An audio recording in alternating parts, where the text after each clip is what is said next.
रुमरु भयो सिस्टम फाड़ देंगे। हेलो गाइस, फेरि म चाहिँ छोटो मिठो मसिनो भिडियो लिएर आएको छु। अनि मेरो चाहिँ यो केबी20 बोय च्यानल चाहिँ खतमै बिग्रिनै सकेको छ क्या हैन। 50-60 भ्युज डेली हान्नेले अहिले 8, 9, 11 हान्न थालेको छ। अनि लास्ट यो बिग्रिसकेको छ।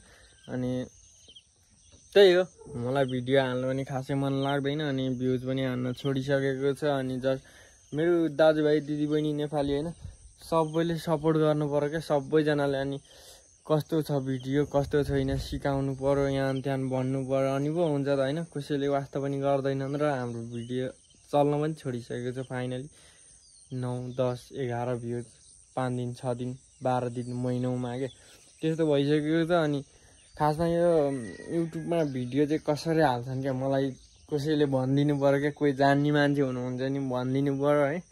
मलाई चाहिँ यसको अलिकति नलेज चाहिँ भएन क्या, कस्तो टाइपको भिडियो चल्छ भन्ने थाहै भएन हैन।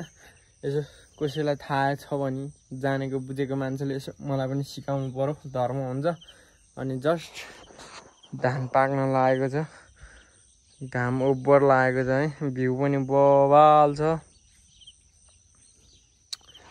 सो त त्यही हो, मैले त्यही भन्न आएको। अनि दसैँ आज चाहिँ टिका लाउने दिन हो, टिका लाउनु पर्ने चाहिँ 11:30 कतिमा सायद छ क्यारे।